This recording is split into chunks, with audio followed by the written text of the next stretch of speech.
Hey everyone, welcome to another podcast of Star Citizenship. I am Orkide, your host, with my buddy here, Bearded Chegg, and us plebs are going to tell you what's going on in Star Citizen.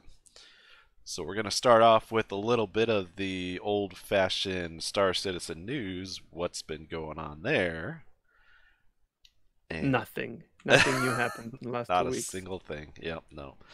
Chegg, start us off. What's the biggest thing we noticed so far? Okay, so we had few things happening this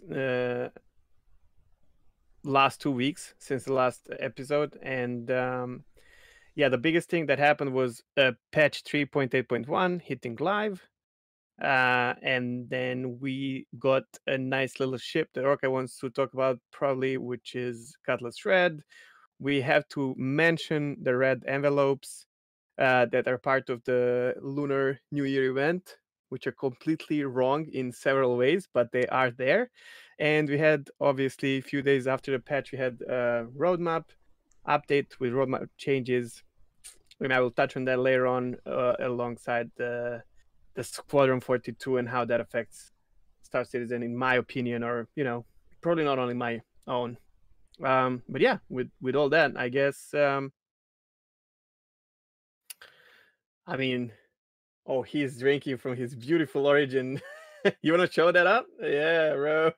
Look at that.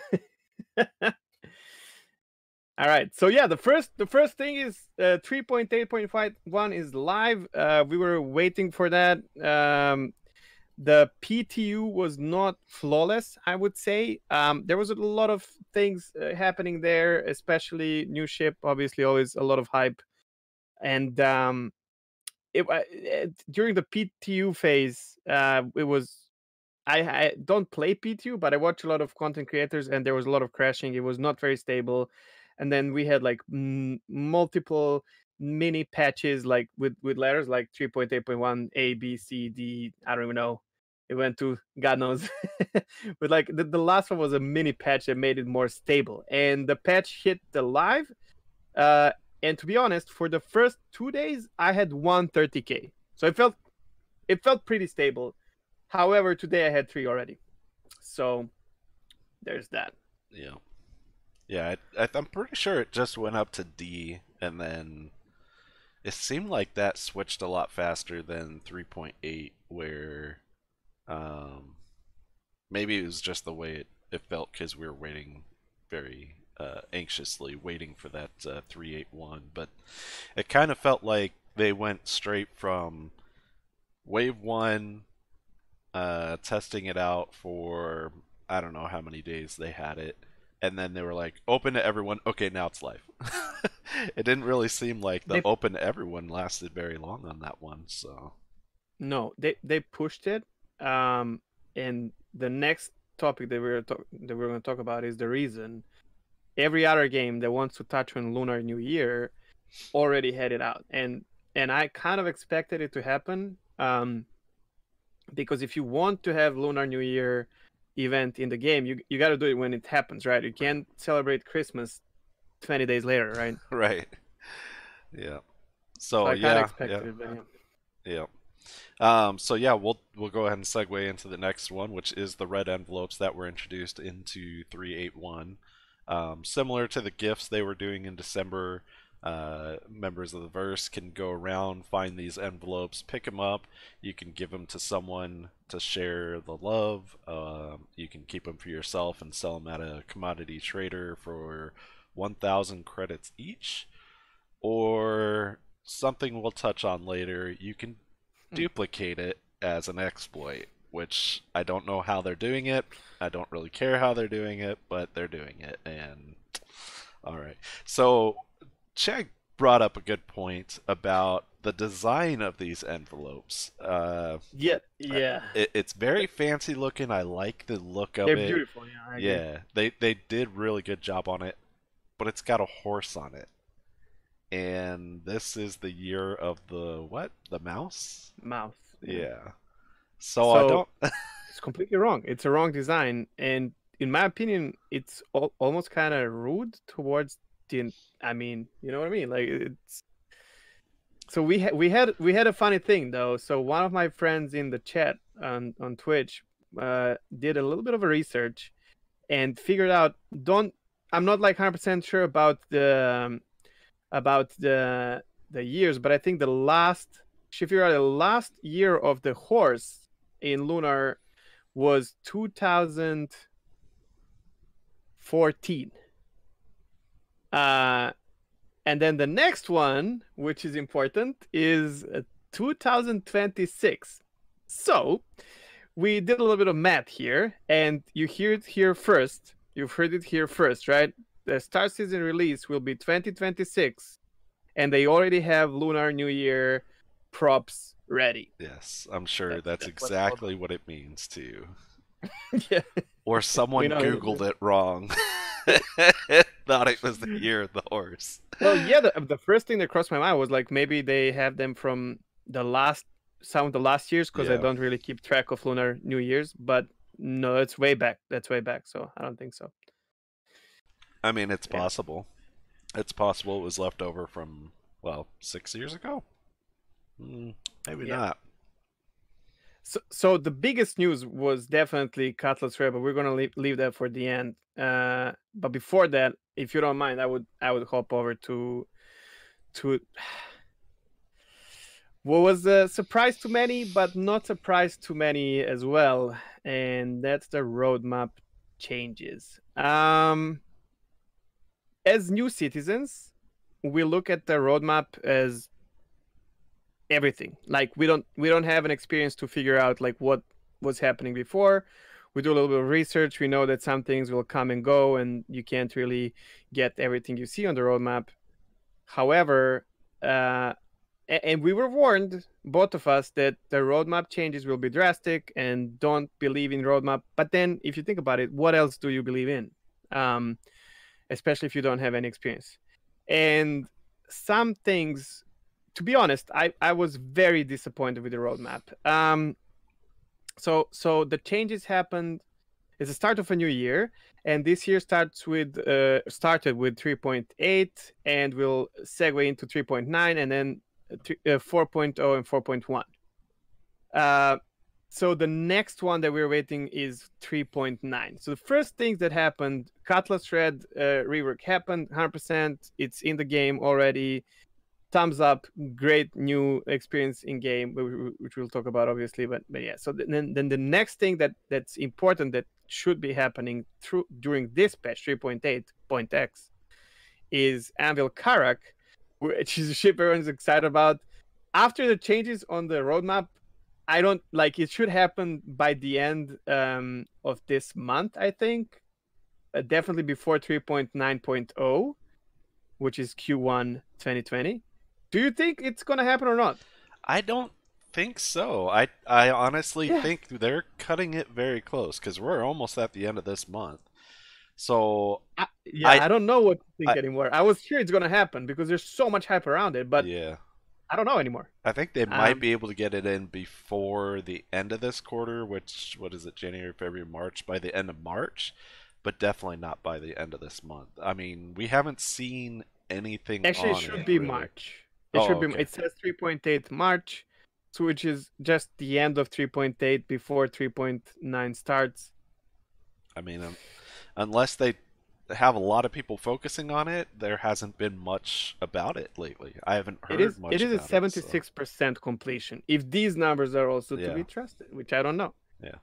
But then the other thing happened as well. There was another ship that we were expecting, and that's Isperia Prowler, which is a drop ship, an alien drop ship. And that is moved. It's not going to happen in 3.8. That was supposed to happen in March as well. It's not going to happen. It was moved to 3.9. Yeah. And that ship is at 22%, Yeah. It looks like which they seems took far away. a very heavy axe to the roadmap and chopped a lot of the stuff out that we were kind of looking True. at And and yeah, hoping this only for. the ships, right? Now the Yeah. big issue is what seems to be happening properly is Microtech 3 moons, Calliope, Clio, and Euterpe. I don't know if I'm pronouncing that properly or not, but we'll see. And the new Babbage landing zone, which should be in 3.9. I'm really looking forward to it. Again, I'm not sure if now I don't know anything. Like I'm lost. I don't know if this means anything or not even this close. Yeah, and Um, the videos I was watching recently seems like they have a pretty big focus right now on trying to finish off Microtech Moons, so that True. way they can get people working on the new Pyro system. So I don't know. It's all up in the air. It's hard to tell where they're at because it doesn't seem like we're getting a lot of open communication about progress on some of these things as much as we would hope. So For different reasons. yeah, And a lot of things were brought up in many other YouTube videos and Twitch streams where they might be, because I feel like it was more open, and then the community would react violently, kind of, and maybe they just decided that it might, these are all people, right? It might hurt them, but I don't know. I'm always of the feeling that as a developer, you need to keep an eye and ear on community, but in my opinion, probably not very popular opinion, not I don't want them to listen to community in terms of do what the community right. wants. Fuck that. That community doesn't know. We don't know what we want. Yeah, And that's why we're not making our own games. We're playing the games that you guys are making, the devs in general, and you need to have your idea of what you're doing and stick to it. Now, it's very nice if the devs are listening and see, which I know they do, and seeing what's going well, how the community reacts to some things, and you might get some new ideas and then mold them into your own, and create something great. yeah, and that was one thing that I remember watching another content creator's video, and he was touching on some of the stuff of how do they know where to go and what to do and what drives certain priorities behind the scenes. And I think honestly, if they were listening to the community, we wouldn't even be as far as we are right now. They'd have so many people in so many different directions because everybody wants something different. There's so many You think? different types of gameplay. So Do you think they're affected by the reaction of community towards I don't think the so. live portion of, because the community as a whole in every game that has any traction, like more than 100 people playing, has, let's say big chunk of community is this, like everyone who plays the game, and then this part, which is like 90%, is just silent. Like you just play the game, you enjoy the game, and that's what you do. You have opinion, but you're not vocal about it. And then you have 10% that is vocal, out of which usually 9 out of 10 is negative, and 1 out of 10 is, I don't know, either positive or realistic or whatever you want to call it. So the loud people are usually negative Andes. You know what I mean? Yeah, Like, but that, like, because they are most of the stuff, then the silent part can hear, which is perfectly normal. This is not only about the games; it's everything in life is like that. It seems like the negative part is the biggest part of community, and that's how the community feels. Because if you have a slice of pizza, and I know this is way on the other side, but if you have a slice of pizza and you eat that pizza and it's good, you're gonna be like, it's really good, man, and you continue eating, right? You enjoy your pizza and that's it. And then next time you'll go and eat again, but you will not go around and be like, guys, in the middle of a square, this pizza is really good, everyone should go and buy it, I'm really enjoying it. Because everyone would look at you and be like, what the fuck is wrong with you, man? On the other hand, if you had a rat's tail on pizza or a fucking cockroach, you would make a mess around you. Like you'll be like, don't buy this. yeah, There's a cockroach on my slice of pizza, right? yep. And then these guys would be like, well, let me give you another slice. You're like, no, fuck that, don't buy it. Like that's how it works. Yeah. And yeah, Yeah, and I think not, as far as the plans, the developers and the creators' plans of the game, I think is driven more internally than what's coming from the community. They hear what we're saying, they hear the direction we'd like to go, but they have their own plans. They have people working on certain sections, so they're not going to just drop whatever they are working on and refocus on something else. They won't ever get anything done if they do that because one second people can be complaining that there's no merchants in Star Citizen, and then the next month you hear everyone complaining there's no medical gameplay or anything. So, Yeah, yes, but there is one, and we need to like keep on. But there's one thing also is this game is um how do you get money to make this game? So these right. people, their voice actually needs to matter, which sometimes is really good, sometimes is really difficult, I'm sure. Yeah. Now I have to address before we keep on, I have to address a big elephant in the room about the roadmap, something that literally shattered my heart into pieces, and that's the economy. The entire economy was just removed, and I am not much of a combat PV enthusiast in this game yet. I like taking things from point A to point B and making money. I think making money is the goal that I have after each reset, and seeing what I can do with that money, how fast I can get to a ship in game and stuff like that, and having an economy being official part of the game, not having to go and use like third party websites and software to see if I'm gonna get a profit or not, and tracking everything, like having that in game would be such a good thing for me if it worked properly, obviously. But that that is just gone. Yeah. I'm trying to find on a map. Um, Let me find it just quickly. Oh, there we go. So that was supposed to happen in 3.9.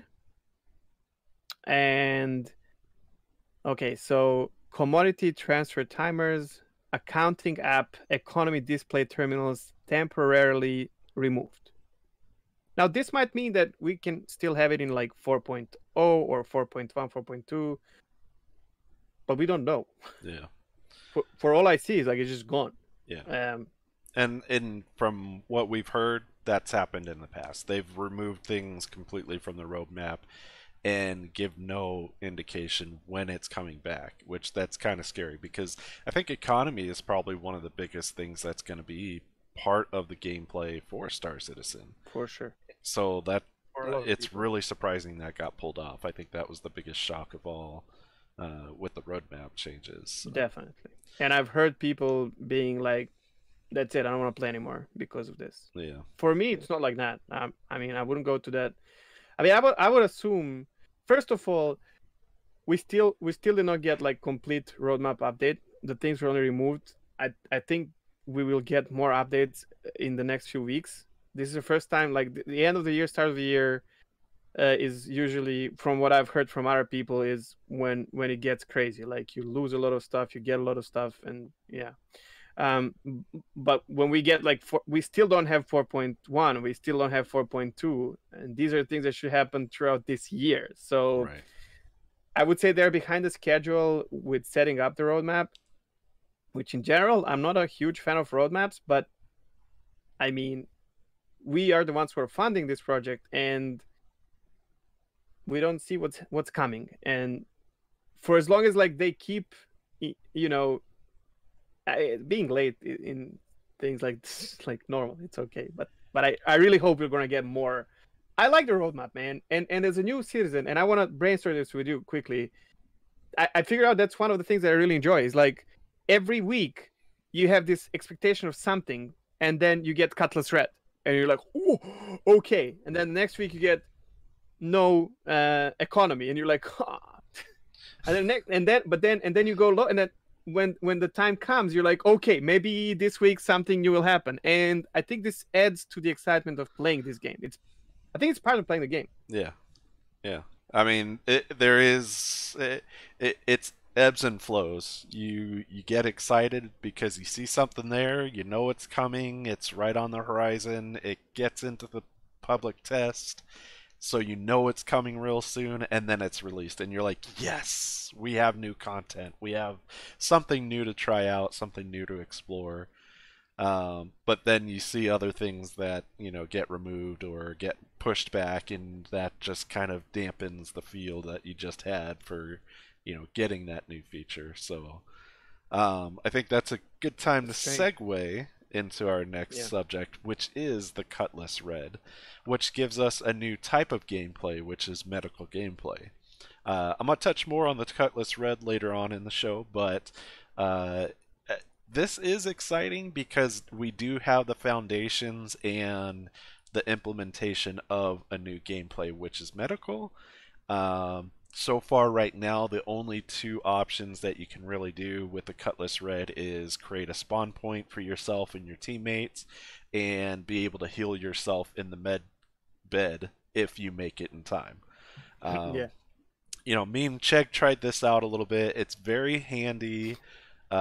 We like the option of being able to go out and do an FPS mission, and when we die, we don't have to take that, 20 minutes or so to get up, go claim a ship, get back on it, fly back to where you were at, start the mission over, and all that stuff. You spawn right there at the place, and you can go continue that mission. I won't get into the FPS issues missions Yeah, right now, but it but saves a lot of time and frustration, definitely. yeah, and it's very exciting because I'm mostly excited about the Cutlass Red itself. It's a very cool looking ship. It's got flashing lights. I don't need to say more than that. So me and Chegg have been playing games for years, and back when we would play Euro Truck Simulator, my favorite thing was the flashing lights on the truck. So seeing flashing lights on a vehicle is actually pretty It exciting for matters. me. Yeah, Little things, it really matters. yeah, and It's it's funny to me, but it's actually a really cool touch. I love it. yeah, yeah. I really like that they did that. It does give a feel like it's an emergency vehicle. It's not just a typical ship that's going to, do anything normal. And it almost seems like if you see that ship coming, you better get out of the way because they're coming to help someone else. So I like it. I like it a lot. Or interdict it because you don't want that someone else being helped. Yeah. I mean, you'll get in trouble with that ship, I'm sure. Oh yeah, I'm sure. We got plans for that ship, so Oh yeah, yeah. which will come later in our what did we do? Uh, This would be the end of the news, but I'm just gonna add one more thing, and because again, as a new citizen, first of all, I just want to make it clear: I don't give a crap about single player games, and I'm an MMO player, and that's what I live for. Like I don't care. There's a lot of good single player games, but that's not my cup of tea. I do play them every now and then, but yeah, very often I don't finish them. I need people around me. And funny thing is, I usually play on my own, but I need it to be an MMO. I need other people around me to make it complete. And when I started looking into Star Citizen, when I was brought into it, it was an MMO, and the idea was, for me,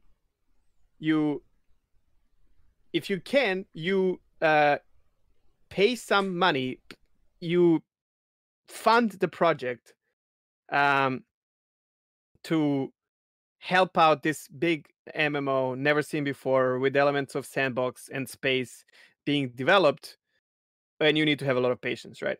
What I did not know is you're not funding Star Citizen, you are funding another game that is called Squadron 42, which is in the same universe, that is using the same engine, and these games are kind of affecting each other. They're made by the same studio and all that, but it was a bummer for me. Like I did not like that. Then later on, I figured out, okay, it's their playground. It's much easier to develop things in single player environment where they can test things much easier without like player interaction or whatnot, and bring those assets into the public universe in Star Citizen, where we can play with it. And that was a great thing. Like I liked it then, and then I've learned that a lot of people have the same opinion of, okay, they need to focus on finishing Star Citizen for two reasons. One is it's expected to sell very well, which I don't know about. Maybe, I have no clue. And that will help Star Citizen funding as well, and also it will give like a lot of people are working on Squadron 42, and then they will be moved back to Star Citizen or to Star Citizen once Squadron is released. And with that idea in mind, I was okay with it. However, Squadron 42 is the first sequel of Squadron 42, of Squadron gameplay. And each 2 years, the expansion is expected.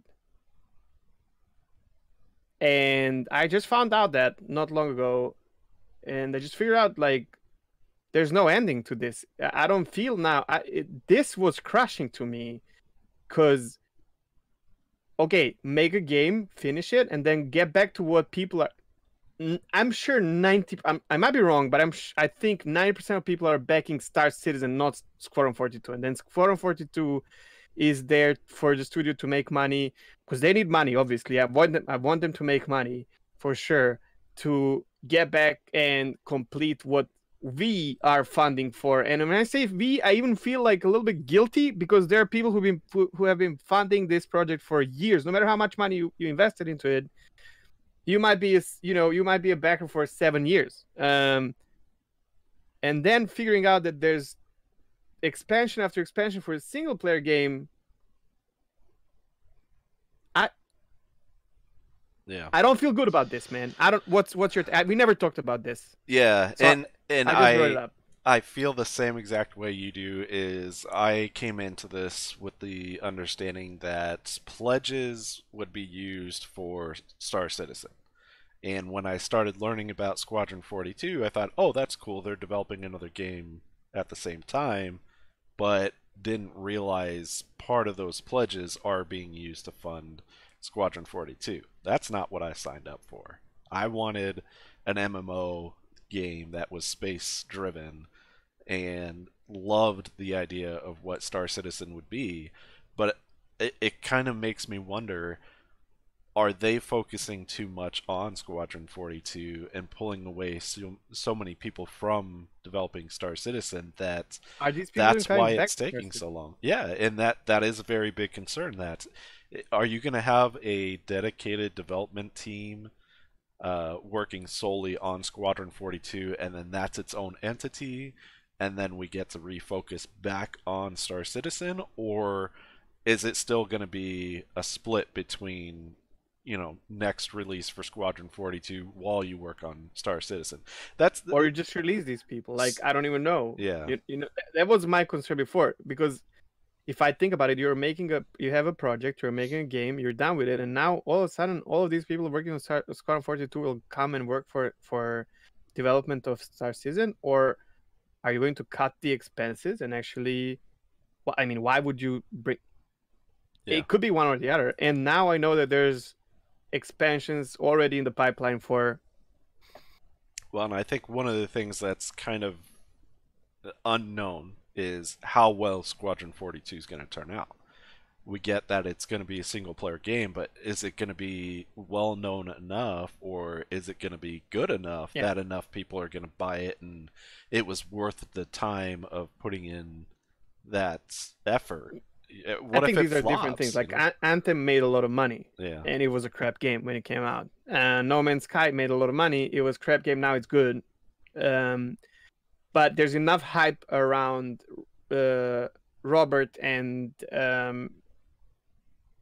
Star Citizen mostly, but then with it, Squadron 42, and I think a lot of people who tried Star Citizen um, would gladly. I will play Squadron because Yeah. it's Star Citizen with less bugs, and then it might be a disaster, but it will make money even if it's disaster. You know what I mean? Now, Yeah. if it's good, it will bring more backers to Star Citizen and all that. So that's like far fetched for me.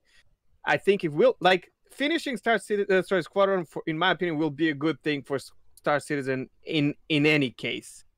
It could be better or or less good, but more or less good. But I think there's no bad thing about it. Now, Yeah. It's all up in the air. We don't know what's going to happen, and going back to the roadmap, we don't know when Squadron 42 is going to get released. So, I our mean, it is on beta is at the end of this year, but I don't know if that's going to be postponed. yeah, I mean, with other things that are happening right now, we still don't have firm knowledge on what's going on with it. So that's the thing that worries me the most is this going to drag out and delay Star Citizen even more. And like you said, we're brand new to it, and we're not high dollar pledging, citizens. I don't think But that matters, to be honest. Someone yeah, decided to fund the project. Even if you have an Aurora or a Javelin, you are. I mean, for someone, $30 is a lot. yeah. For someone, is nothing, and it doesn't really matter. You gave your few bucks to help this out. I don't want to grade people based on that at all. No, what I was getting at But what are is, we funding? well, that's what I was getting at is it doesn't matter if you're brand new and you just started and all you have is an Aurora, or you've been backing it for 7 years and you have, even tens of thousands of dollars into the game. You feel the same way, that you feel like you need to have more knowledge of what's going on and you want to know what's happening with your game. It is kind of concerning because, I like you said, when Squadron 42 comes out, I'm playing it because it is Star Citizen. It's going to give me a feel of it still, even as a single player game. And I really think the functions that are in Star Citizen now for Arena Commander and what's the other one? Star Marine. Hmm. I feel like those are going to end up being, options in Squadron 42 for the people that do the storyline but still want to do some type of either PvP in an arena FPS, or if they want to do flight fighting. So Maybe, yeah. But I think this will actually be part of. This should be part of Star Citizen. They're like well, arcade games. yeah, I'm wondering if they're going to Star end up Citizen being in both, Universe. so Oh, that way you can, maybe, yeah, true. which And I it, think that'll yeah, be a it good could be. Why idea. not? I think that'll be a good idea if they do that, because then it'll give people a chance to play with more people, and Experience. then Mm. even then it could. I wonder if it's going to be like co-op and stuff like that as well. Yeah. Um, Probably not. yeah, I think we spent quite a good Yeah, amount of time on yeah, this. I agree. I think we're about ready. We can go ahead and switch over to our bugs and exploits right now. Yes. Okay. So there obviously new patch, new year, new patch, new point X patch, point one, and bugs. Now there's a list of bugs. If you are following Star Citizen development, I'm sure most of you guys are checking the list of the bugs that CIG gives us on a plate. That some are known, some have a workaround and whatnot. We are not here to talk about that. Like everyone has an option to do that. It's more about like what happens to us or people around us that we know are playing the game and talk about the bugs. So here are a few. The first is actually an exploit. Is the red envelope duplication. So I don't know how this works. Don't really care, to be honest, and I don't really think it's a big deal. But the red envelopes that we talked about at the beginning that give you 1,000 alpha UEC if you sell them, you can fill your inventory with them, which is 10. I don't know if it can be affected by the because it's personal The inventory. I rucksack. don't know if that can be affected by the rucksack. Yeah, so maybe even more.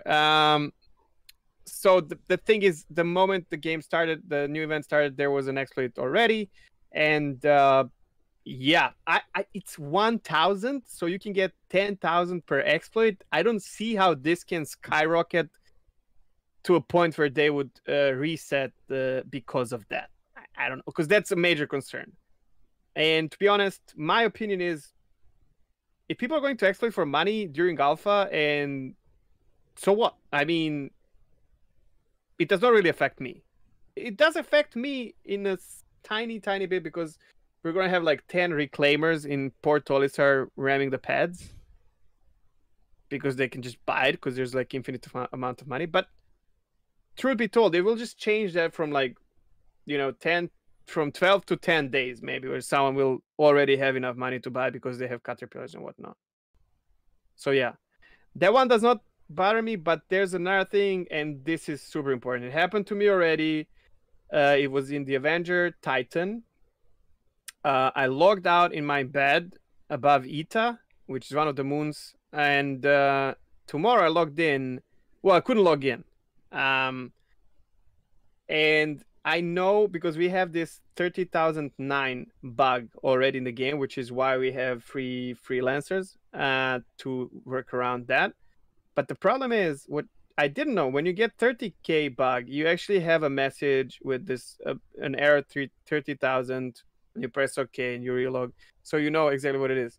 With 30,009, you don't get the message. So, and this is what the message: you can't log. You log out in your bed, and you cannot log in the game. The workaround is go to Arena Commander in your freelancer, just multiplayer, free flight, go back, lay in the bed, log out, um, and you will be able to log back in. However, this will also duplicate your ship that you were logged out in the PU. So I had two Titans, and then the next day I could not claim my other Titan either. Yeah. The workaround that is to go to another port. Which, to be honest, man, we have free freelancers, and you can get that ship and go to another port and claim your main ship. But what if they fix the 30,000 and they remove the freelancer and you have only one ship? Because a lot of citizens have one ship. Mhm. What then? Like, you have to ask for a reset of an account, and now that, I don't know if that's worthy of a reset again or not. I don't know. I don't Yeah. know. I have the feeling we are going to see another reset within this quarter. At least one reset. I think Um, 3.9 is a reset. yeah. I would expect it. Yep. But I don't know if maybe 3.8.2. But then that begs the Not sure. question: now that they have the framework of uh, continuity between patches, what does that mean for us? Do we get to keep anything yet? Because so far we have I not don't think seen so. anything that carries over from one patch to another. So, and I think they kind of did clarify that on one of the videos that it. I don't think there's uh, anything enabled yet for continuity between patches, but they have the framework in there ready to go, so they can turn it Yeah, I think on. they can extend, but Yeah, like, if everything's cool and dandy and they're testing something, they can extend for maybe. I mean, now we're getting resets more than 3 months, so even more often. yeah, So I don't know. I don't know. They might have an up. That was such a turn down for me, and as an experienced person, like, I was like, oh my god, now we'll have longer, persistence. But now I know that it's yeah, just an option for them to extend it to test economy. It doesn't change anything for a player, really. Which, okay. I just think it was not explained transparently enough. I think it was a little bit of a debate for people to right, come back and play. yep, yeah, definitely. Um, You had a problem with mining. yeah, it's so there's a couple other bugs that we've noticed too during our gameplay. Mine was I finally found a Boris node when I was mining, and as I was working with another prospector, we broke it apart.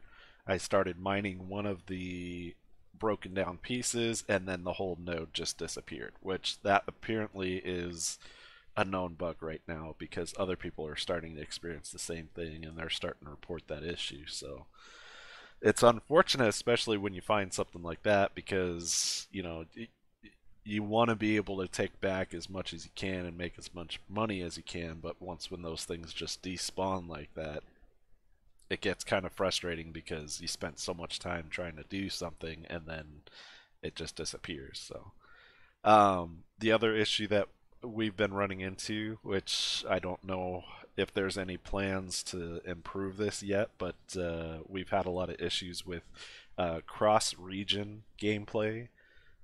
Myself and Chegg Mm. are located in two different places. I'm in the US, he's in the EU. And every time we try to play together on either one of our servers, we just run into so many different issues with desync Hmm. and latency. that it kills the gameplay. So I don't know if there's anything mentioned as far as improving that, or anything really to help us with that. But it is a little bit frustrating when we try to create content and we can't It's even. unplayable, man. Yeah, Like sometimes it will work depending what you're doing, but I'll bring one example. We were doing FPS mission and there's a guy standing there and we both see him, but we see him in a different spot.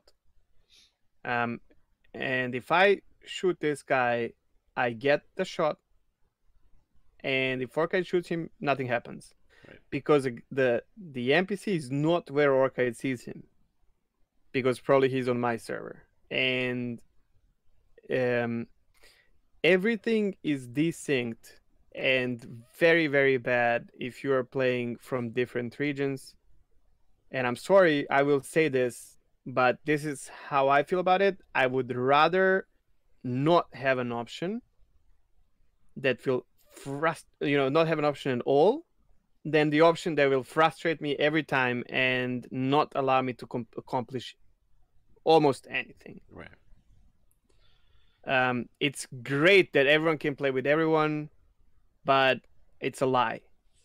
It's Yeah. it's a lie. That part of the game just doesn't work. And in general, like playing in a group is very tough because you encounter more issues and errors. From my personal experience, when I play on my own, I can play 15 hours without any issues. But then when I play with someone else, Yeah. issues And just start piling up. And I think the most frustrating thing is with myself and Chegg, since we are in two different regions, we host events for people that are in several different regions. I mean, we We have, try to. yeah, we've tried to do events and get everyone on the same server, and desync just absolutely kills the gameplay.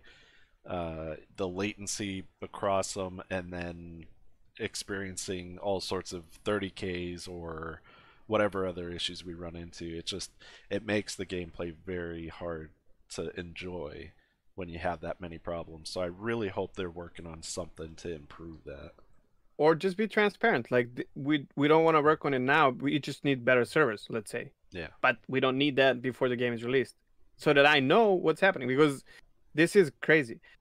Salty Mike stated something similar like last few streams and podcasts, where he said, I'm not doing multi-crew content at all anymore. I'm just doing solo. And when asked why, he was like, well, because the game just works when I play solo. Mm-hmm. And it's not a solo game, but it just works. Yep. And that is the biggest deal. Is this is an MMO. You're Well, gonna it's not. have, It well, should be. it is an MMO. It's being built Okay. as an MMO. Yes. So Yeah. you should be able to experience gameplay with people from different regions, and that's what's brought a lot of the people that are in our channels that listen to the podcast together, is being able to enjoy the same game no matter where you're from. But when you play the game that isn't stable enough cross region, that becomes a really big problem. And I really think, like, I played some few times with people from my region, and we had we had less issues. And one thing improved drastically, though. We have to mention that 3.8, before 3.8, man, whenever there's like some kind of zoning around, one of us would be like endlessly jumping or being bugged, or or you don't see the other person at all. With 3.8.1, when we were doing stuff, we landed in Korea, the station, and we were a little bit desync. Then we died and spawned in your Cutlass Red, and um, after that, we actually had no desync issues between two of us, like Right, visually. right. Even like we were on the same elevator, Orchid used the elevator. I see him pressing the key. We go together down. This is major upgrade, I would say, from what we had in previous two patches, where I would have we would be bumping each other, Yeah, and like I would be like, "Why are you pushing me?" And he's like, "I'm not pushing you," and you don't see this person. It's like yeah. all decent, Uh, but that is much better now. yeah. Yeah, and that's how that but the NPCs mission. are not. Well, and that's how that mission started out. Was I was standing at the door waiting on Chegg, and it shows me that he's on the ship, and he's like, I'm standing at the door too. But then after we Yeah. both died, then it just got better, which that's great. I love that we could actually see each other and I mean, work I together. expect things But to be fucked up, but yeah, you know, but when you not shoot at the NPC and they don't non-stop. take a hit, that's very It's unplayable. frustrating. Yeah. Yeah. So I think we can segue into the next topic, which is going to be our Star Citizen showcase. Yeah. Um, I had to move my. Oh crap! This isn't gonna work. Sorry. There we go. So if you want to start us off with Daymar Rally. What is their morale? I don't think there's anyone who plays this game and not knowing what Daimar is actually. To start off, Daymar is one of the moons around Crusader planet. It's a sand moon, and every year there's a rally organized in several categories. It was about 300 kilometers this year. I'm not sure, and there's like few checkpoints. The multi crews are trying to complete in fastest possible time. And there was so many participants. Like it's growing year to year, and big kudos to organizers of Damarelli and all their sponsors. I wanted to participate, but I found out too late about the date and all that. So maybe next year we might be able to do it as a team. However, that's really not important for what I'm about to say. It's like great success. Very important thing is it became so big that CIG is actually they were helping out the keeping servers alive and all that throughout the rally. It was organized on several servers at the same time. Some obviously there were a few 30Ks. You can't, and it's expected to, but it's just mind-blowing. So the rally happens in several categories. You have Gravlev, which turns out to be the fastest category. The Nox was the first one to make it there, and then I think 2 Dragonflies. The second fastest was Cyclones, or buggy category as they call it. Most of the people were using the red Cyclone, the indestructible speed machine. And then the third one that I think is still going on is the I don't know, but it was very slow. The running category. Yeah, the van category. No, not the running one. No, No, the no, you rovers. haven't seen what happened there. No, the rovers. Yeah. 4 categories. There was an honorable mention. One of the I don't know the names, but of you need to look into this. But one of the guys, one of the teams lost their Cyclones. And the guy did not even make it to the first checkpoint yet. But they were in the lead when this happened. And he started running. And he was running for like 50 kilometers. And they were like figuring out if they want to let him keep running because it's 300. It would take, I don't know, 20 hours for him to finish. Unfortunately, not far away from the first checkpoint, the sand people showed up and killed him.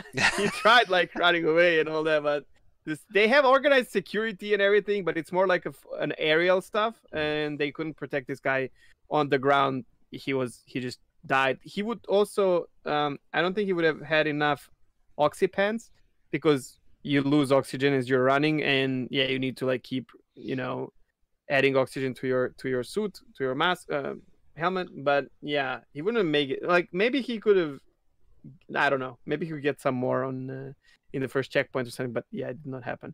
The worst part was the end of the last participant of Cyclone race was at the line, just about to get out and click the button where it's like the end. and 30K happened. Yeah. Like, that was the very end of it. But all in all, it was a great experience. I am a little bummed out because I'm a huge fan of Dakar Rally IRL. And when I've heard about Daima Rally being a thing, which is literally what Dakar Rally is in our on our planet, um, I did a lot of research about it, and I was watching a lot of video by the creators of it, organizers, and I have to say this many times, like what you guys did, if they ever listen to this, they did a great job. They did a great job. However, it's obvious that they're playing Star Citizen and that Chris Roberts is someone they learn from because they overhyped things. And I am not a fan of things being overhyped. I like when people are humble no matter what they do. And we were told multiple times that there will be esports quality broadcasting of this event. And then one guy was flawless, I have to say. The other guy, I'm not Yeah. going to go with the names because they're both great. What the broadcasters did is also great, but one of them had a shitty microphone. Yeah. And for if you organize something with like 1,000 people and the eyes will be on these two guys and ears on Twitch, and you're giving away very high end, high quality headphones with microphones, how the crap did you not manage to do like a sound check and everything? I'm sorry, but that's not okay. Yeah. I was very bad. It was funny. Like it, and if I did not know that if they were not talking about that being a they're gonna be like it's gonna be high quality whatnot, I would be like, okay, I mean it doesn't really matter. The other guy is amazing, and I would be satisfied with what I see. But if I was expecting Counter-Strike, League of Legends, NFL, like whatever quality broadcast, then I'm like, what the fuck? Because imagine watching Super Bowl and one of the guys' microphone for like 4 hours is just Yeah. sounded like that. Yeah. It would be all over the news, right? It would be funny, like it would be a disaster. The other problem was, and this was so funny, like they had 8 cameras, so they were Terada was following one of them. Like all the major kudos to camera crew who were flying ships above them and recording everything. Beautiful, beautiful footage. And just they had like 8 different Twitch channels where they could like swap from one to the other, and it looked amazing. But again, several times during the setting up and days before, like a month before the rally actually happened, you could see them testing this system. And Corsair, I think, I'm sorry if I'm wrong, I think he actually said, oh, but you know what, guys, this will never happen when we have a broadcast where you have like where you see like 8 Twitch channels and we are clicking on channels. That will be done on a separate machine. And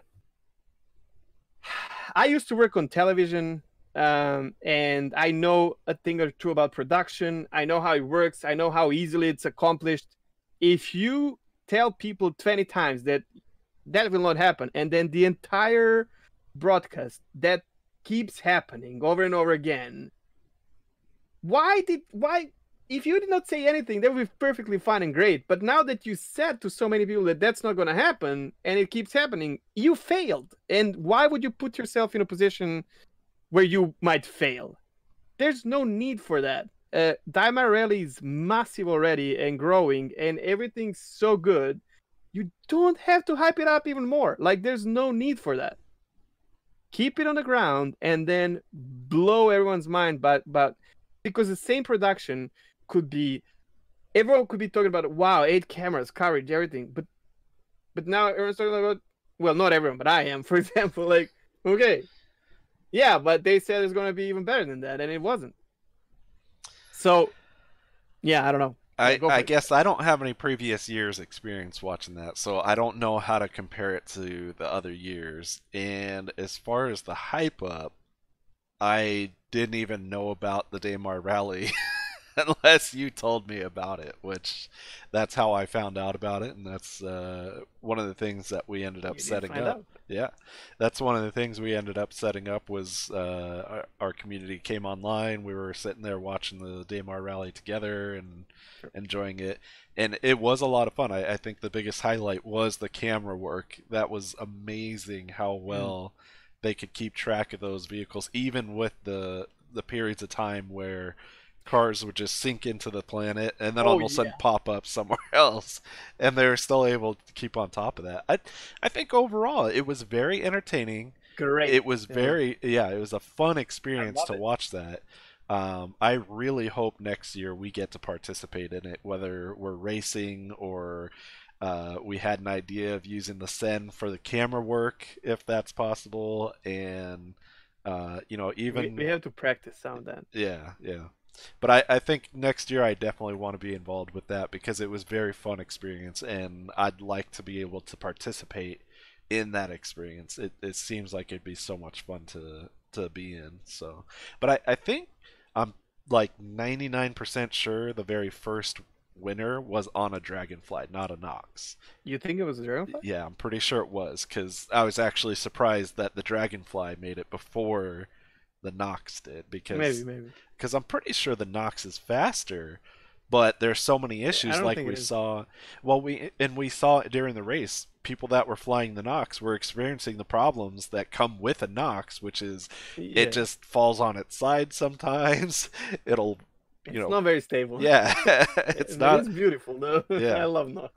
where the dragonfly is very stable. It holds course. It doesn't roll over. It doesn't fall on its side. So I think it was overall very exciting. I was I very excited to Yeah, I watch it. loved it. So After everything I've said, we're never participating. But no, but the truth is I love it. It's just like I don't know, I just wish they did not hype that much. That's all, man. well, I Because it would be just better overall. yeah, that I think All right. overall it was good though. Kudos. Like everyone, if you don't know what this we're talking about, Google Daimar Rally 2020. They had like rewards for the first three places for each category. You would get like an actual physical like jackets and jerseys and um, Trophies. trophies. And then they were doing giveaways. They were giving headsets that are high quality. They were giving like mini. But you got interested in that mini figures of dragonflies, Yep. like models. They also raised some money for the Australian bushfire charity, which is it's just Amazing. great. Yeah. I mean, overall, and a lot of people had fun. There was so many streams on Twitch streaming it. The yacht club organized 10 yachts or something, Yeah. 10 890 jumps where you had like VIPs and hey, it's mind-blowing event and it shows what the power of sandbox Yeah. in general. Yeah. No, it was it, and that's the thing that we've pressed a lot through the things we've done is with this game as it is right now, you have to create your own content, and this Yes, is the epitome of content creation. This is a absolutely. huge event, and it's so exciting to see something like that. So, And I'm pretty sure it will be, and I hope this will become history of Star Citizen in lore. mhm. Daimar Rally. They have their own lore. Astropub already made an episode about it. They featured it, and I mean, I hope CIG because they are backing, like they're helping them out. So, Mhm. and for a good reason. I'm happy that's happening, and I hope they're gonna add Daimar Rally into a lore. Yeah, that would It would be be a great. very good move for them. I mean, they could Yeah. start it off at the history of when they did the first AMR rally in the lore. So, I mean, it's exciting. I hope they continue this even into beta and live and everything Oh else that yeah. happens. It's very fun. I think I'm going to go ahead and segue Yes. into my favorite topic right now, which is the Cutlass Red. We have the Cutlass Red finally live You even on the dressed up for servers. the occasion. I got my red shirt on because I am excited about this ship. When we first started looking into this game, I really thought I was going to be doing transport of cargo. I mean, my first big purchase was the Max Mm. because that was where the gameplay started out for me, was doing deliveries, doing cargo, stuff like that. But as I've been reading more about things, as I've been experiencing more things, when I heard about the Cutlass Red, I got very excited. Medical gameplay is going to be exciting because in a lot of the MMOs I've played in the past, I like to try out all the different aspects and see what I like. A healer is always something I've played because I always like the idea of helping out a group and being able to do things that can keep the group going and everything. So I touched a little bit as far as the gameplay. Right now, there's not a lot that got included with the Cutlass Red. Like I said before, the only two options you have is creating a spawn point on one of the med beds and being able to heal yourself on the med bed, which is handy if you're close enough to the med bed. But if you're getting shot at, chances are you're not going to be able to run back to your Cutty Red and get healed up on that thing. You're still going to have to carry your med pens. But it's exciting to see some of the different things that they've talked about as far as the level of gameplay that you can do as medics, where you have your initial triage and emergency vehicles like the Cutlass Red that's there to help people out, get them stabilized, and then get them quickly to a medical frigate. Some kind of big ship that can do all sorts of trauma surgery and stuff like that. So that's So going to be. sorry, did you see that there's a like body dragging on the roadmap as well? I did not. I missed that. Yeah. So So you should be able to. eventually you'll be able to drag someone into the bed and heal them, Oh, okay. So yeah, which I and think is that's the great. thing is right now we have that framework. We have medical gameplay in the game, and it's going to be very exciting to see some of these changes coming in very very soon. So uh, we're we're going to be able to see different types of gameplay being added in. I have to admit, one of my things that I was disappointed about is there's no missions around medical gameplay. I was really hoping that the search and rescue type mission might be introduced with the Cutlass Red, where at least you could go out and try to save people that were in an accident and the ship was blown up. You have those Mm. bodies out there that have a search option. It would have been nice if there was some kind of, evaluate or something like that. I think it will happen soon. Well, yeah, yeah, but I'm saying it's not in right now. So I was kind of disappointed that the only two things that are in right now is spawn points and using the medical bed. It doesn't really give you a lot of options. It doesn't really actually give you any extra gameplay. It's just a couple extra options in the game. So I think it's game changing, game breaking.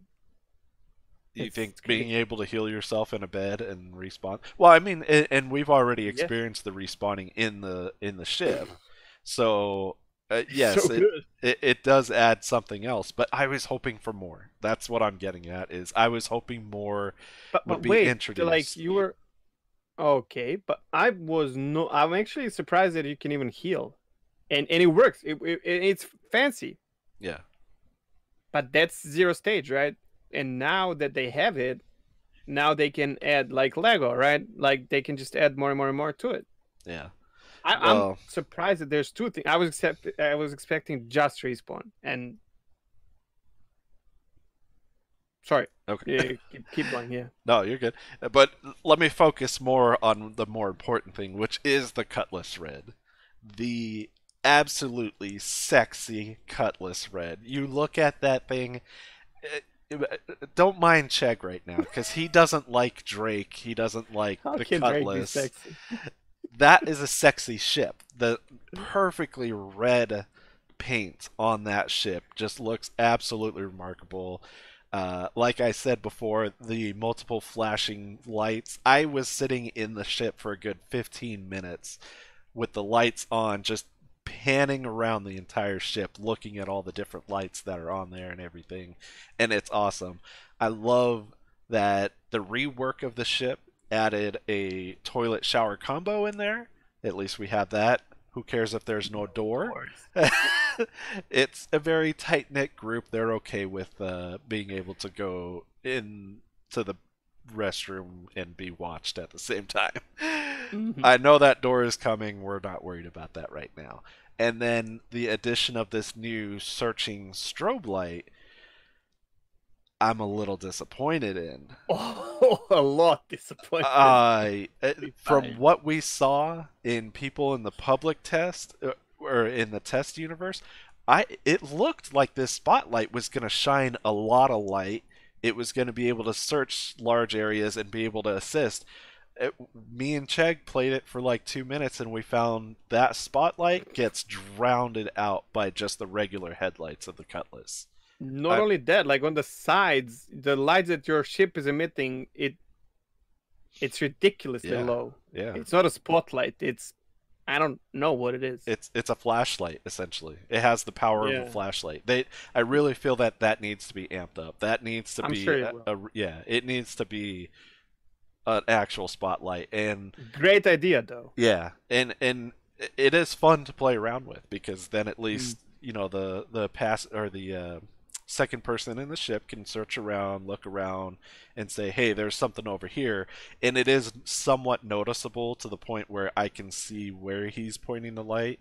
But by the time I get the ship turned around and I'm looking at it, my headlights just absolutely brighten it up so much more. So And it's lost. yeah, But but but I also overall, hope it's gonna have a scanner for like either yeah. blood or something, heat or I don't know. Yeah, it's got to have some type of medical scanner looking for life signs Mm. or, faint life signs, any kind of heat that's being Also, emitted, anything like that. I really hope that that disc on the top gets an upgrade and we see more gameplay with that. That's going to be exciting. So, I'm still excited. I'm still having a lot of fun with it. That's going to be a ship that I'm not going to be melting anytime soon to trade in for anything else. That's definitely staying in my hangar throughout the entire time. But yeah, that Cuddy Red is one sexy looking ship, whether Chegg agrees or not. the looks, no, I don't like Drake ships. I don't like Cutlass. However, I have mixed feelings about the ship. I think but I'm in a wrong. I think the ship is too good not to have it right now. Because if you're a solo player or a small group player like I am, being having an option to res anywhere a few meters away from yourself, if that's an option in the game and you don't have it and you can have it, you're stabbing yourself in the back. Now, when I say you can have it, meaning if you're flying a Titan or Aurora and you don't want to spend more money or you can't afford it, then don't fucking worry about it. Or maybe find someone and play with them. Well, that's great. However, if you have enough money in your account that you can melt things and have Cutlass Black and you are not doing it, which is what I'm doing or not doing, you're literally stabbing yourself in the back because the Cutlass Red currently has a mechanic that makes you less frustrated when you play the game, and more relaxed, and that's priceless to me. So I kind of was hoping that the same mechanic will be introduced in some of the Reliant series because they have beds already, like a small, ambulance car. I think they could do that because Yeah, Apollo is much bigger. Like if we put on a scale, that would be a perfect cheap, small entry level ambulance vehicle, and because Apollo is much bigger and more crew, and then you have Carrack, and then you have Endeavor and 890 jump. I don't know if 600 has a medical bay. I don't know, but like, yeah, there's nothing small and quick to like fly around. Well, Cutlass is the smallest one, and the only option, unless you have a lot of money, that you can get something else. But yeah, I mean, Cutlass Red and what it brings with it, like medical gameplay, 10 out of 10, man. I hate the ship, but yeah, I'm not crazy. It's great. I'm so happy he has it. So yeah. So we have that experience that we can exactly, have. I don't Yeah. have to buy it. It's good. Well, and I had the Cutlass Black, and that was one of my favorite ships. Was being able Yes. to run around in that. I was a little surprised by the armament that comes with it because I didn't expect.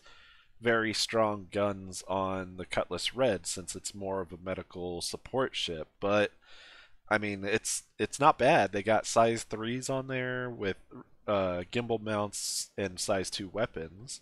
Same Uh, amount of mounts there's as four Black, except points. for. Oh wow, I didn't know. I There's thought no there's two. missiles. That's the biggest change. So So it's at least nothing will explode inside your ship. yeah.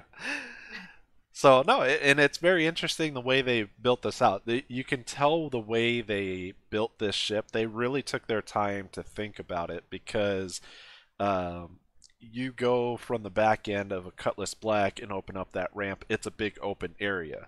If you were to do that on that ship and you have patients, you'd suffocate them and they would all die. So they thought about it through and they created a vacuum seal section. So that ramp comes down, you load up on there, you close the ramp, it seals it, and then you have a door that you can open and go into where the patients are. You got Actual airlocks. yeah, the airlocks on each side. I was actually surprised because in the testing, you couldn't do anything with those. It wasn't Mm. open. You couldn't function them at all. Whereas now that it's in the live, those airlocks can extend out. They don't extend out very far, but I think that's just to simulate that at least they have the extension possibility. And then the dual airlocks, where it's hard sealed on both sides of the airlock. So it really shows that when they're building these ships out, they're taking into consideration certain aspects and thinking it through instead of just trying to get something out there. So I was impressed by it. I love it. I mean, it they could have done a little bit better. Me and Chegg had a discussion about the color schemes and the painting on the interior. So when I was trying to explain how I feel about the Cutlass Red right now, it basically feels like it's a military um, medevac. Like I would equate it to in the Vietnam era when they used the helicopters for Exactly. gunship support, and they would be this use the same helicopter as a medevac with the doors on the side to close it up, so that way they could treat the wounded in the back without debris flying in, stuff like that. So that's what it kind of feels like with this Drake Cutlass line. Is that's how they're kind of using these ships is you have an option of a drop ship or you have an option of a medevac ship. It's not you're not going to save someone's life by cutting them open and patching them up. it It's to try it's an and keep them. ambulance. Yeah, It's not a hospital. It's e- not a flying hospital. exactly.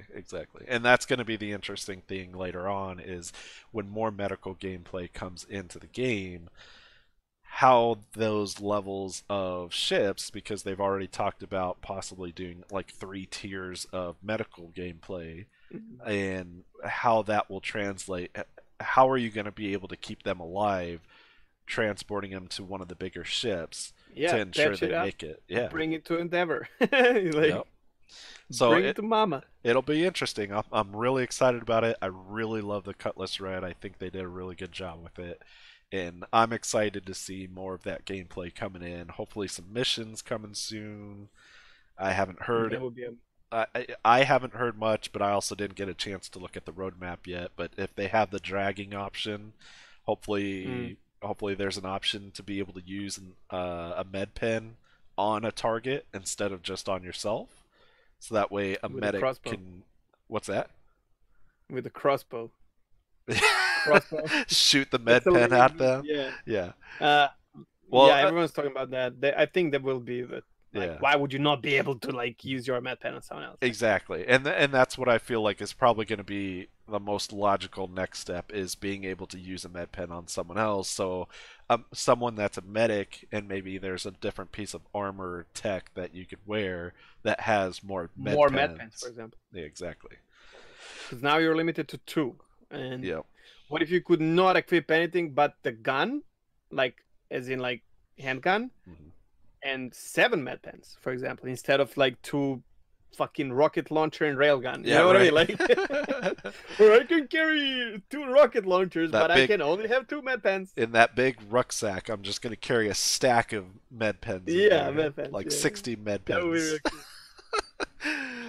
So I think that wraps up our show, Star Citizen showcase. Now we're gonna Yeah, switch over. We're gonna talk a little bit about what we were doing in Star Citizen. in Uh, past 2 weeks. Yeah, yeah. Um, so Chegg, if you want to start it off, one of the things that sure. you were trying to do on the stream. I am a believer of, if you're playing a sandbox game, especially in development, in order, and I play a lot. Like, I know it sounds crazy, but I play this game like 15 hours a day still, and in order to be able to maintain that and still enjoy it, obviously, there's a bunch of frustration that comes with it, which is normal. Uh, I'm a believer of having a goal, and you might sometimes, like, you might complete a goal or not, but you have something to go forward to, which gives you more fun and sense of accomplishment or failure. And I was very interested because when we started playing, we both started with Auroras. Mm-hmm. Basically, there's two options to start with the lowest price. That is Aurora, MR, and Mustang Alpha. Where Mustang Alpha is only a pew pew ship. Like, there's nothing on it that you can do except for shooting at other ships. Then Aurora has cargo bay, tiny cargo bay, and it actually has a little bit of space behind the pilot where you can drop the box if you're doing delivery missions, and it has a bed. Actually, just to yeah, Mustang Alpha also has some cargo. I think like 6 cargo bay units behind, but they're not reachable. It's like, yeah, Right. it's just trading. And what I wanted to do is, when we started playing after that, I tried every ship up to $150 because you can melt, and I tried everything. I wanted to have a feel of everything. I have one of my favorite ships already, which is Reliant Sen and whatnot, right? And then I was like, okay, I want to see how is it to play the starter ship, because we are all, as content creators, telling people, oh, either majority will say get Aurora because you can do more with it, and some will say that they like Mustang more. Um, so the selling point of Aurora is doing delivery missions. So I do that a lot. I made 1 million last patch just delivering in several different ships. I used Reliant Sand, Reliant Core, Mantis, which was very cool. Pisces, 300 series were not an option last patch, but the patch before I was doing it, and Titan. And it was very relaxing experience for me. I really enjoyed doing Codex missions. I even have one of the one of the friends from the chat made a CheggX company logo and whatnot. It was I don't know why, but I'm enjoying it. Like, it makes it, and I make like 5 or 6 deliveries at the same time. So you work towards something and you make 30K, and 30K already is money. So I was like, okay, I know it's going to be a little bit more difficult with Aurora, but I want to try. The last patch had what turned out to be a bug that you could not climb the stairs with the box in your hands. And this made Aurora, it gave it another little gameplay feature where you would have to juggle and do crazy stuff to put the box inside the Aurora. But it was not impossible. Like, if you're doing it on the moon, because of the gravity, you could jump into Aurora with the box and then drop it on the floor. If you're not, then you would have to like place it on the side and then go to the other side and pick it up and put it where you want, which was not an issue. It would take more time, but I had a really big problem with Aurora, and that was boxes were dropping, and I don't know if that's still happening. Boxes were dropping through the floor or disappearing. I don't know what was happening. So this is not cool.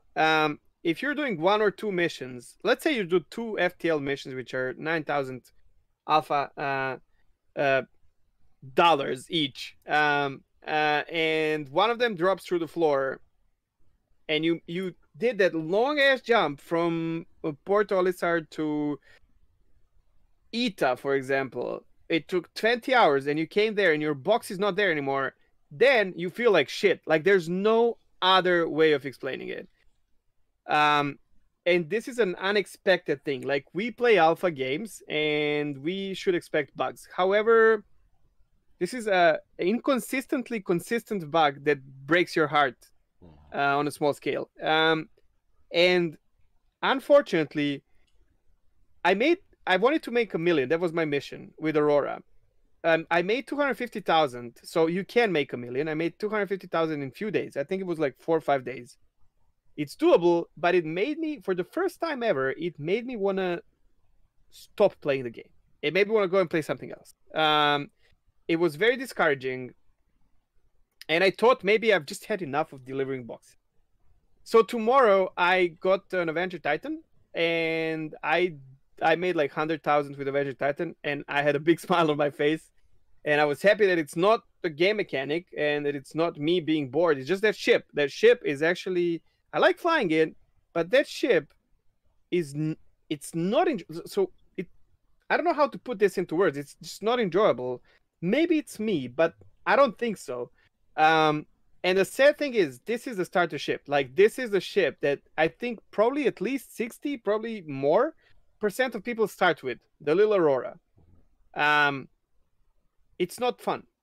It's going to be fun for someone who just started the game because space, stations, landing, taking off, flying around, escaping. Yeah, but that would be fun in any ship.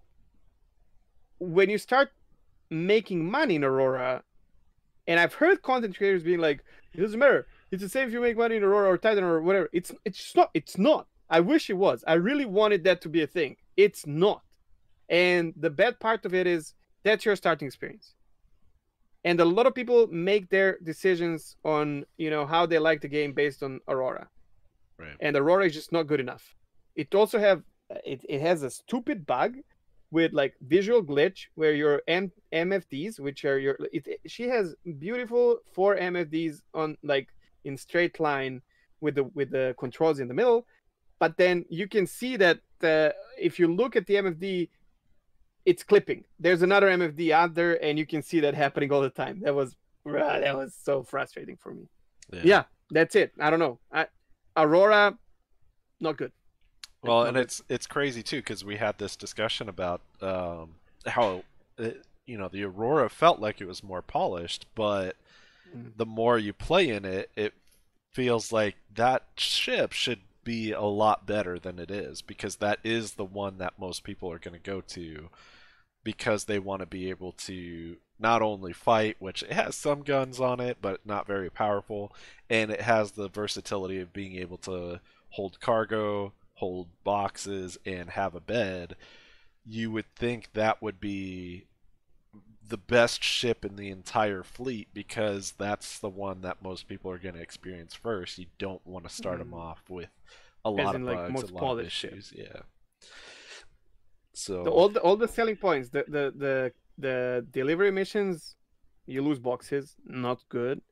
The bed, if you log out in the bed, you might end up with 30,009. I would start now with Mustang unless I can start with a Titan. Yeah. Well, and that is good. They now offer that the Avenger Titan as a starter package. Yeah, but it's more expensive. Exactly. And I would never start. That's another thing. I would never start with anything except for Mustang or Aurora and then upgrade.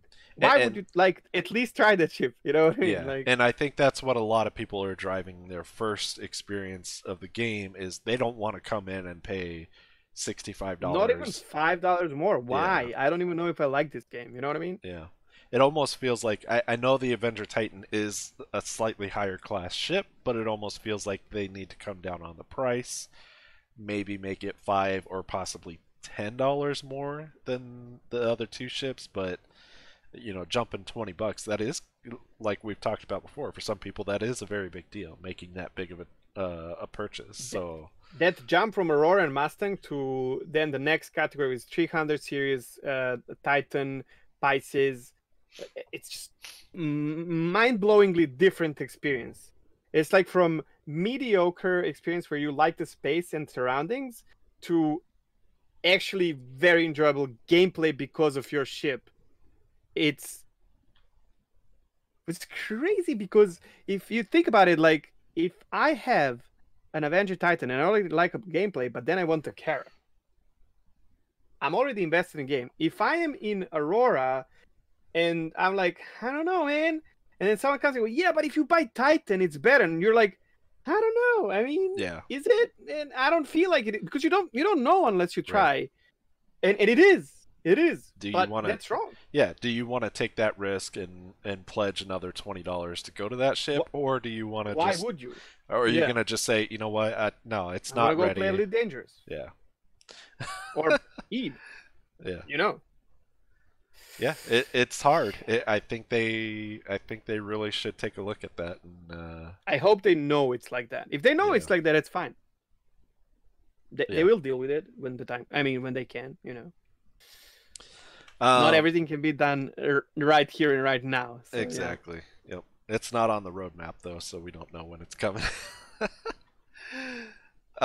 So going into the next part of what we have been trying out is now bounty hunter missions. Both Chegg and I started testing it out before 3.8.1 came out, and I actually ended up liking it a lot, and I think Chegg did too. I'm actually surprised that. Well, hold on. So I'm surprised because Chegg has always voiced about how he's not into the shooting aspect of games, especially with Star Citizen. We thought he'd never get into any type of shooter ship, any kind of ship to ship action, anything like that. But with the bounty hunting stuff, I personally liked it because I like that PvP aspect of games. I like to be able to be challenged and know that, sometimes I am the better ship, the better player, the better gunner. But then you get up against someone that's harder, and then you realize I probably could use an upgrade or, a little bit better practice on my skills as a Get good. pilot. Yeah. So the bounty hunting stuff I had a lot of fun with because we had some experiences while we were trying it out, and I think the only time I really got frustrated was when we found out someone was sitting out in an aid shelter. We went in to try and shoot them, and the first shot bug happened to me where I couldn't shoot after I opened the doors, and the guy just laid waste to both of us. We both died immediately and got sent back, so we had to go get ships, try and come back again, and again we got killed. I tried one more time and it still didn't work out. I still didn't get the guy. So that was kind of frustrating because it almost feels like someone could sit there and hide out in a shelter, waiting for the doors to open and then just shoot him and kill him and not get their bounty cleared out. I mean, eventually they have to come out, they have to do something else, but it was a little bit frustrating doing that. So, I mean, what was your experience with bounty hunting? Bounty hunting for me is they did first step to making it better. The problem with bounty hunting, if you're playing on your own, so basically what happens is we're talking about player bounty hunting. So there's NPC bounty hunting and player bounty hunting. All the missions for bounty hunting are for grabs for everyone. They're in the general section. So that means that if I take a bounty on Orchid and someone else does it, whoever makes it there first has higher chance of getting the bounty and killing the player. And that was very frustrating for me because it's the same for NPCs as well. Because I would spend half an hour to get from point A to point B because fighters usually are not that good with like jumping, and your bounty can be.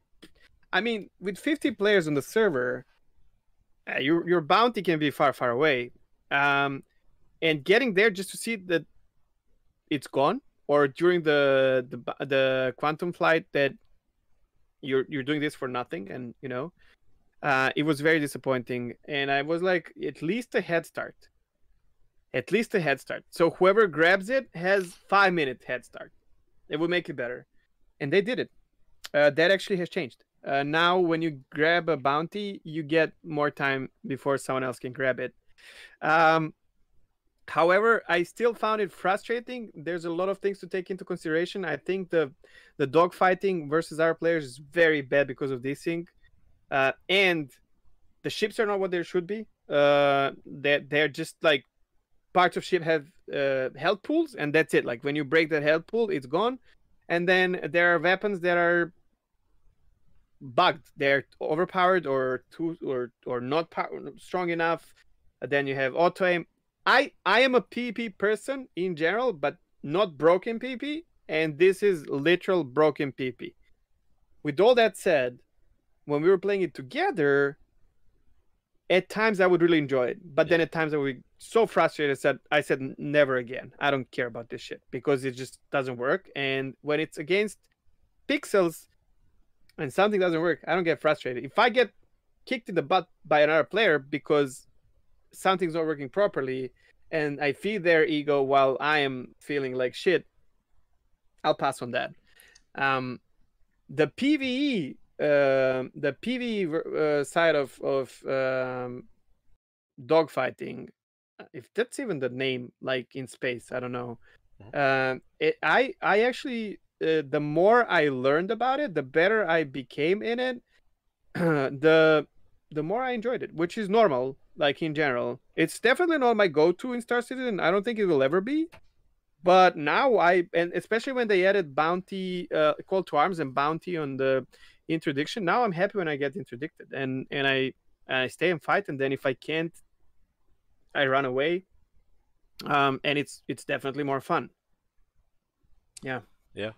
Well, I guess the main point is, trying out that new aspect. We did have some fun with it. There are some frustrations with it, For but sure. I mean, overall, it was fun to try out. It's probably not something I'm going to focus on right now. I still enjoy mining over everything else. So, at least we tried it out and we had experience with it. And I think we probably will go back to it, at least me and him working together to get these bounties, but not as I'd frequently. rather do some piracy, to be honest. Yeah, I'd rather steal a ship. coming soon. So the next item that we tried out this week in the last couple weeks was the Swarm, if you want to go into that. Pirate Swarm, yeah. Do you want to go about it, or should I? No, you go I ahead and mean, take that one. okay. So the Pirate Swarm, there are technically there are four modes in Arena Commander that is not PU, right? And one of them is Pirate Swarm, which is like the most difficult one. It's supposed to be played with 4 players, and when accomplished, there's like 10 waves. When accomplished, you get access to Pirate Gladius, and I think a lot of people don't know about this. So you get the option to buy Pirate Gladius and Pirate version of Caterpillar, which are you cannot buy Caterpillar right now in the game. However, if you complete all 10 waves in multiplayer of Pirate Swarm, you get an option to buy the Caterpillar Pirate Edition for $295.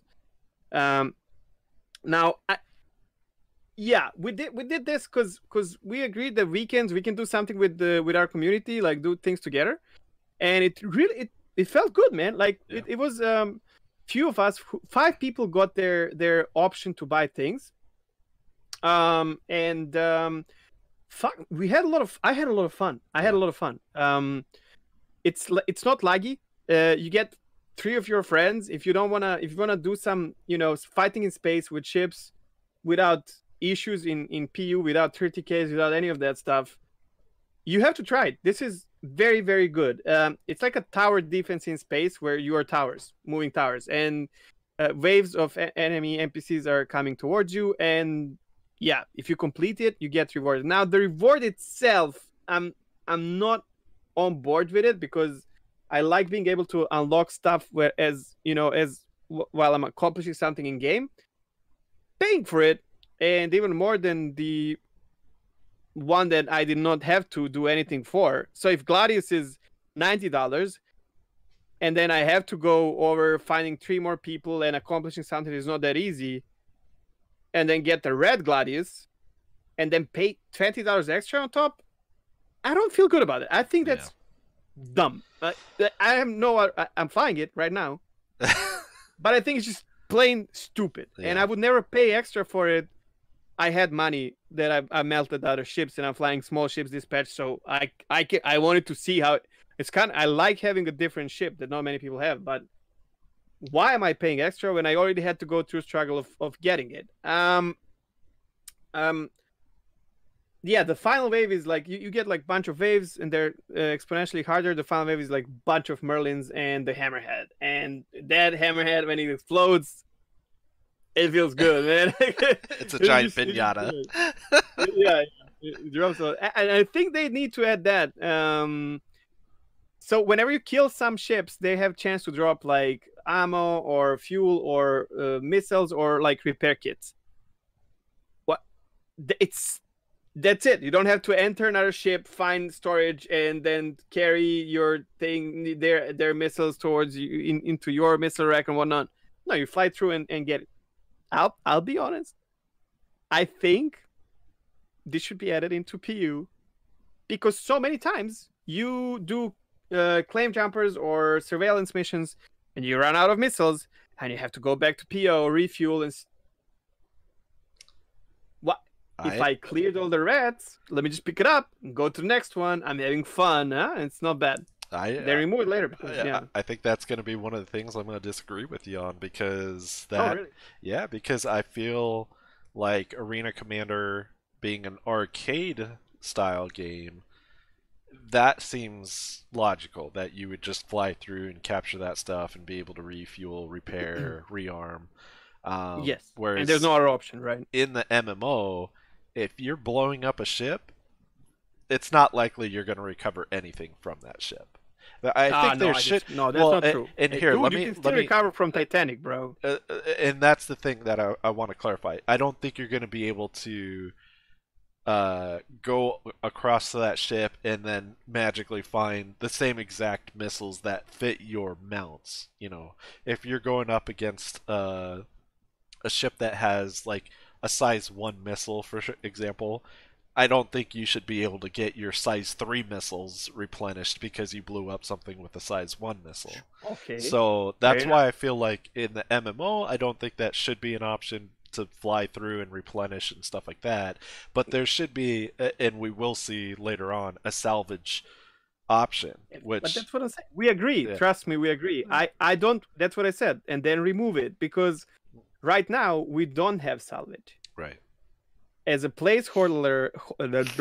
As a placeholder for salvage, Just have have this. those in the meantime. Yeah, until you make salvage because you have it in game already.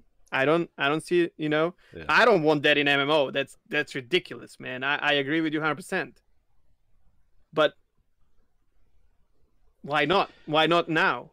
It's come on. It's a 50 server, it's 50 people server. What MMO? You know what I mean? Yeah. Like it's not really. We're testing, and in the other thing is, if we are all testing, because obviously I'm not playing the game, I'm just testing, right?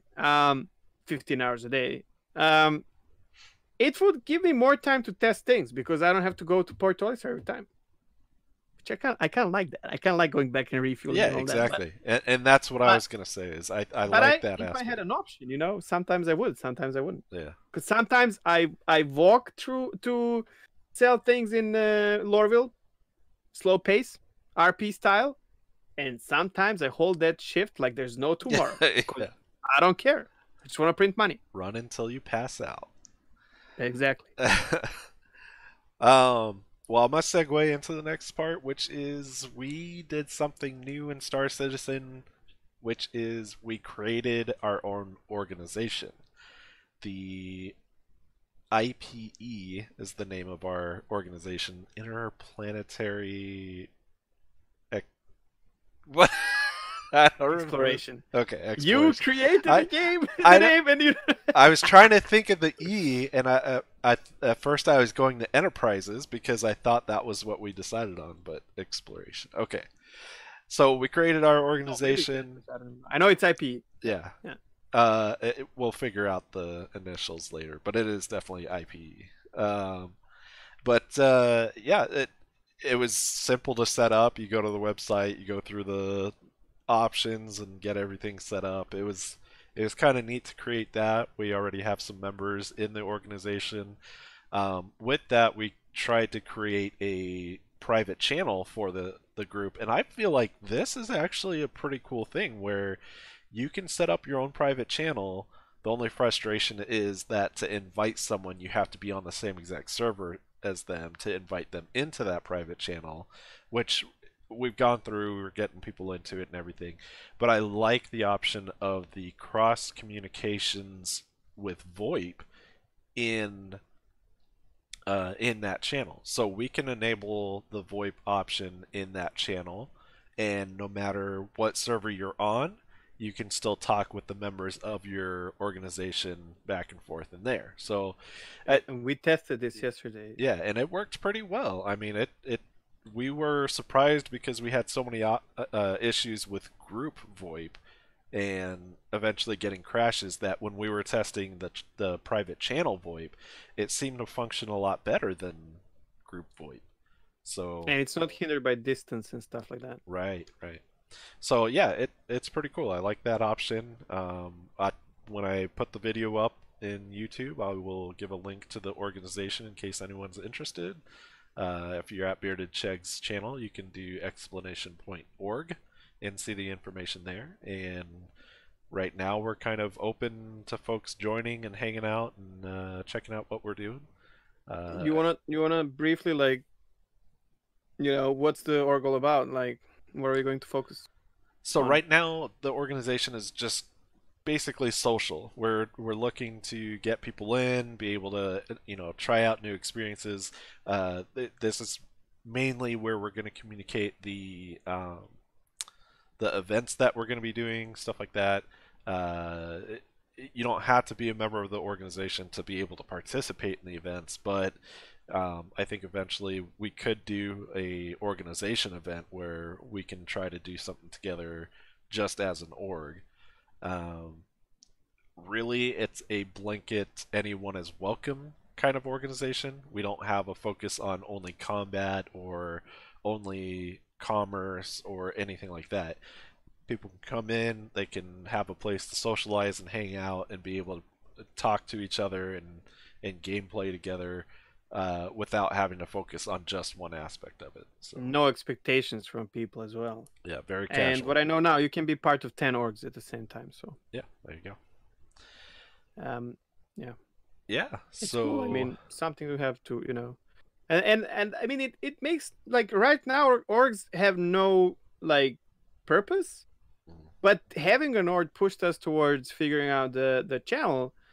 And this, to me, I think this is another thing that a lot of people don't know. So VoIP in game exists, but it's breaking the game constantly. And also another problem that I have is that whenever you press F12 and you go to different camera and you come back, your global chat comes again and again and again.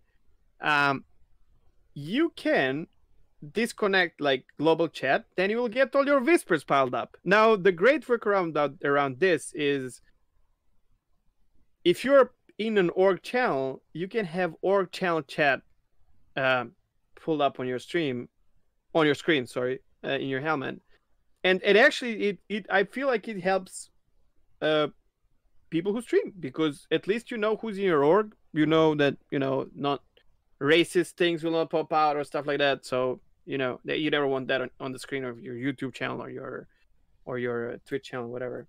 yeah. And the fact that you anyone can, this is nothing to do with the org, anyone can make a channel in game, a personal private channel where they can invite other people from that are currently on the same server, but then the servers will not matter after that, and you can enable voice chat in that and speak freely as a group, which will not break your game with that same effect of like radio sounds and whatnot.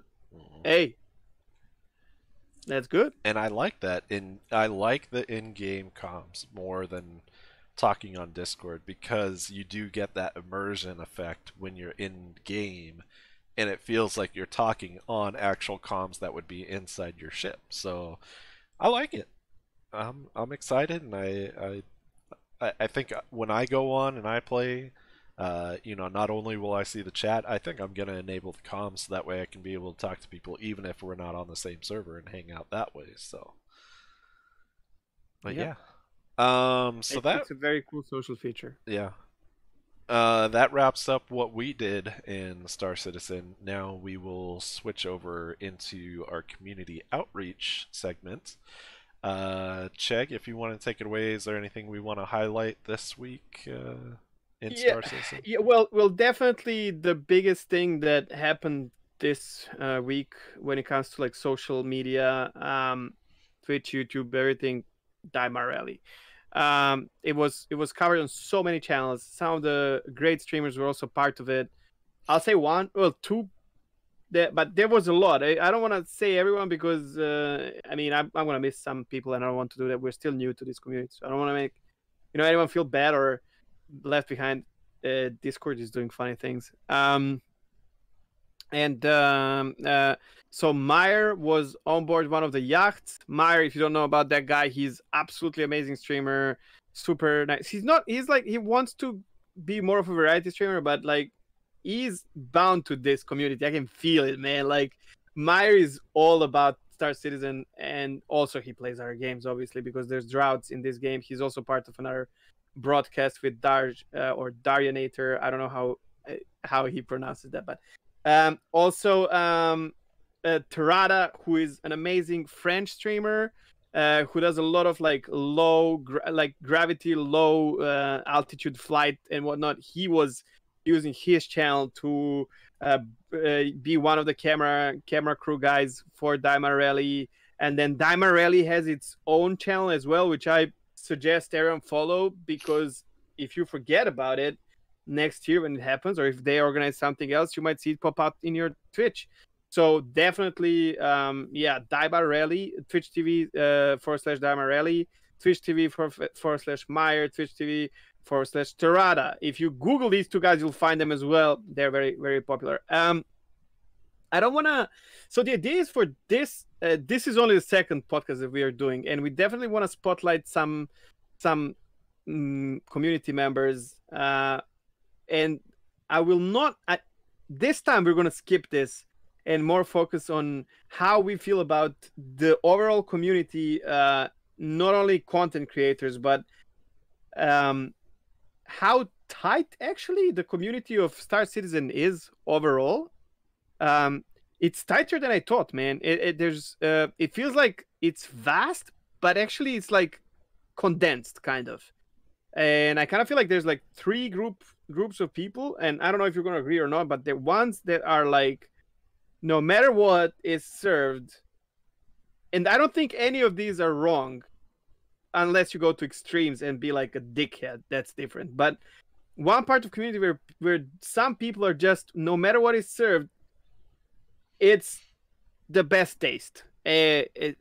But dude, there's poop on your plate. Yeah, it tastes so good, man, because it's RSI poop. And I honestly, you know what? It's a fucking great feeling if you're that person, because you enjoy more than anyone else. You know what I mean? Like, yeah, from a different perspective, it might sound bad, but they're living a dream, man. Like, if they actually think like that, I envy them. I want to be like that. I fucking want to be like that, because then everything's good and you enjoy this game more than anyone else. So, hey, if you can be that person, you're actually probably feeling very good. Then you have the second one. They're trying. It's so difficult, but they're trying to be in the middle, which where and probably like passively kind of, because that's how you feel. Like I feel like I like some things and I dislike some things. And then whenever I'm trying to, that it is the most difficult group, I feel like, because whenever I'm talking good about something, I feel like some people will think that, oh, I'm the first group, right? Like, oh, everything's good, because some things that I like, you will not like, right? And it's just normal. And then when I talk about things that I don't like, I feel like the first group is going to be like, oh, this motherfucker, he hates on everything. You know? so yeah. And then you have the third group that is negative Andes. Everything sucks. Don't buy ships. Don't support this. Don't talk good about it. You cannot blame these people either, especially if they have and yeah, because they have experience that they have been playing the game for a long time. I cannot blame them. And then there's fourth group that acts like they're part of this community. These are just morons. Okay? These are assholes that have never played the game, and they talk shit about it, and they're so stupid. as a streamer, even a small streamer, I can tell you it's happening to me already. People will come to my chat and be like, "This game sucks," and I'll be like, "But why? But it's stupid." Okay, but why? It's a money grab. Can you explain? It's pink. You know, like I don't know. Yeah. They're gonna find a reason, and I'm They, like, no. But then I had a person who was explaining to me something. I'm like, but that's not how it is in the game, and they're like, no, it is.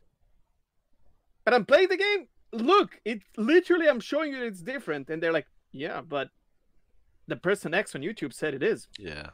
It is. Oof.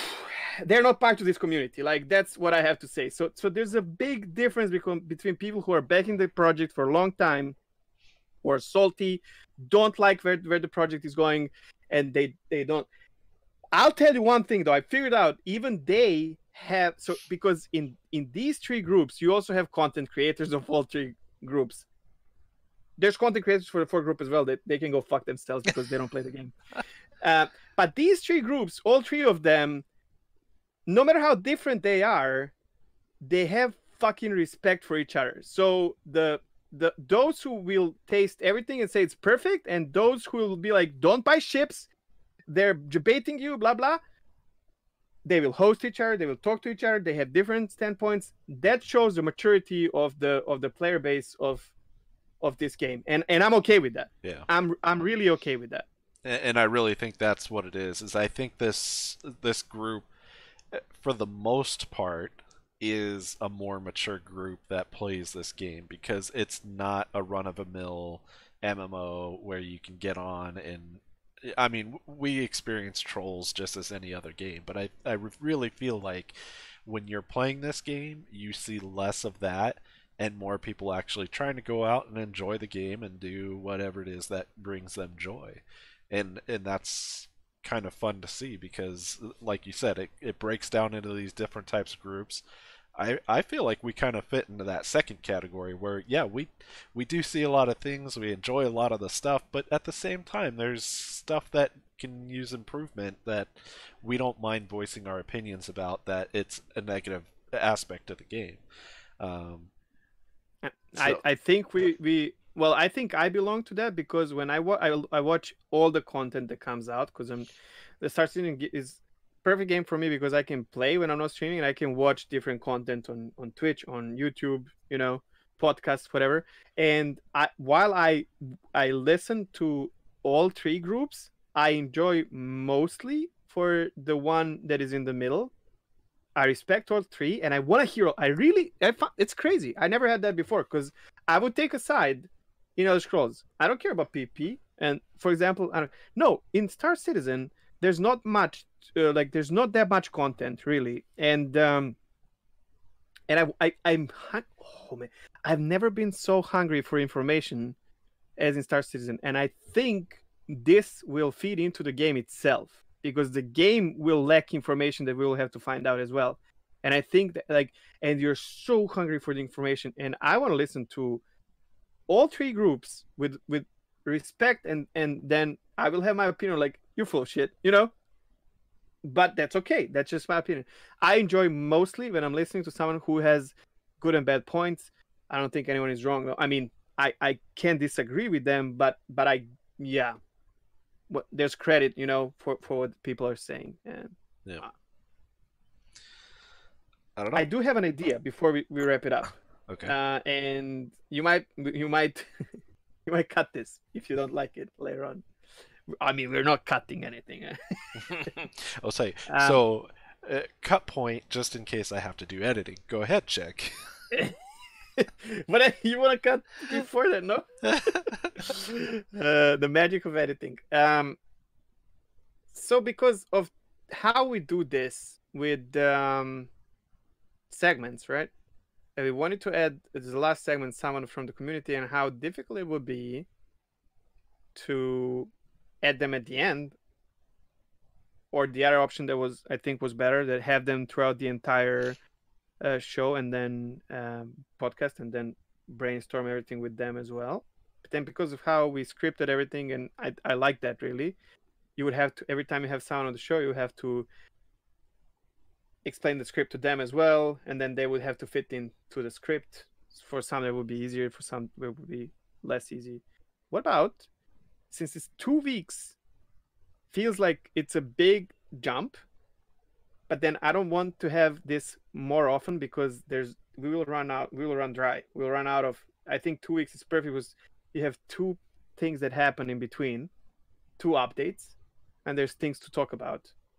What about if we add one more when we have someone, and just have the third person in the conversation that we talk about them and their perspectives and whatever they bring on Okay. as a talk show podcast Yeah. uh, No, extra. and we've had that discussion before. I'd really like to get some other people onto the show that are out in the community, content creators and streamers, podcasters, anyone really that Any, wants yeah, to well, be able to share their organizers of experiences. things in game, Yeah, whatever. it'd be really nice to be able to have them on, whether it's, like we kind of discussed before, we could do it at the beginning of the broadcast. That way, if they're short on time, at least we can have Mm. them on, discuss with them whatever it is that we're going to discuss, and then go on with the regular show. I do like the idea of having someone else as a guest on the show while we're doing the broadcast. We may have to test that out and pilot it and see how that would work. But that would be a very interesting thing to try out. And also doing a separate podcast just with that person.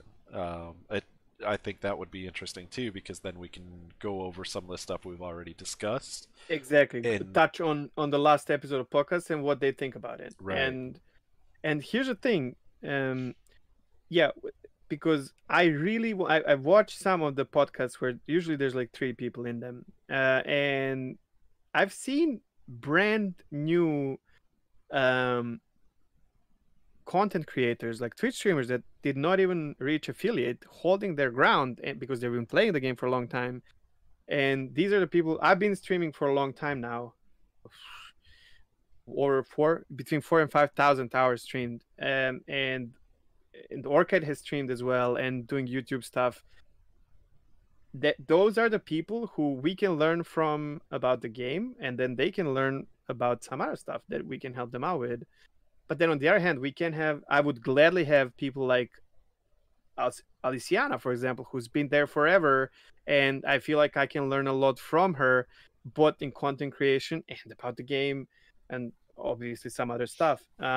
Or I'm not going to go with the names, but there are content creators that I would gladly spend an hour and a half with, oh yeah, just brainstorming the space where we live in, and I don't care which category they're from. If they're negative Andy, positive Andy, middle of the group.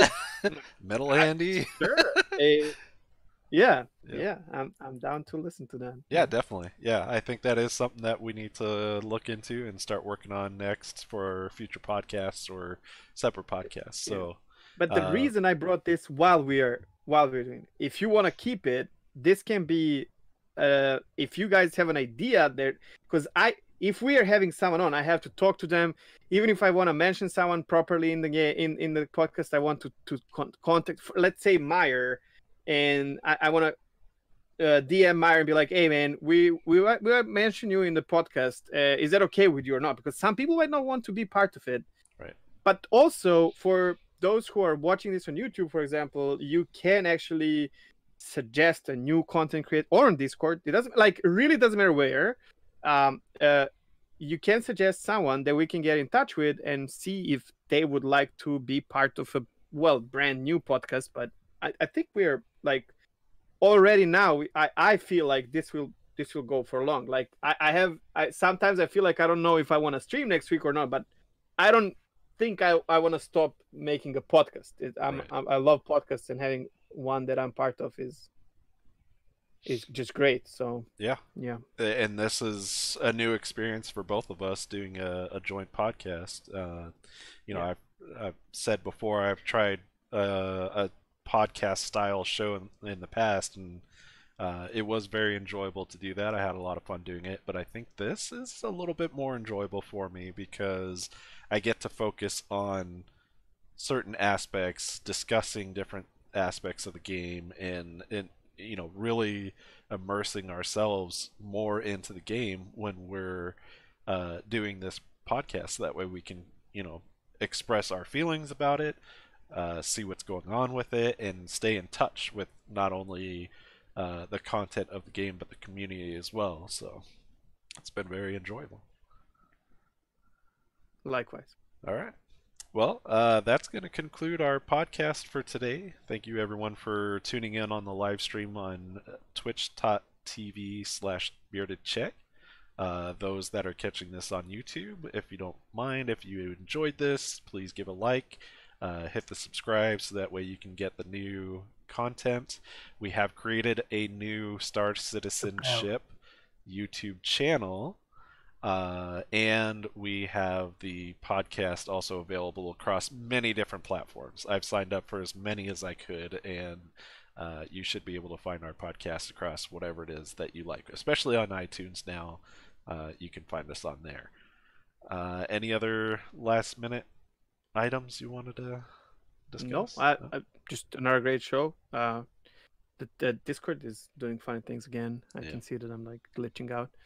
Yeah. That's gonna be a little bit rough for us. We just Orchid just made a new channel, so everything that happened in the past is everything has 0 views, 0 likes. So if you actually like, if you go through the channel and add few likes, I know how it works. The more likes you have, the more people might be able to see it. If you don't like it, obviously don't like it. That's fine as Yeah. well. uh, and then be nice enough to tell us what the fuck is wrong with it. You know what I mean? Yeah, Like, yeah. so And that we that's can the get it next thing even I was better. gonna say is we actually did create a new account for email, starcitizenship@gmail.com. Feel free to drop us a line on there. Let us know how the show is going, any kind of things that you liked or disliked, any kind of things that you'd like to see featured on the show. Just reach Your out, let story. us That's know. something that we like when we get the story. If you have something that happened to you, like what we do throughout the week, you can send that on the email, and we will read it out loud and talk about it. Mhm. Um, how we feel about it. Go for that as well. All right. Well, with that, everyone, thank you very much for tuning in. We will catch you in 2 more weeks when we create the next podcast. Bye bye. Bye.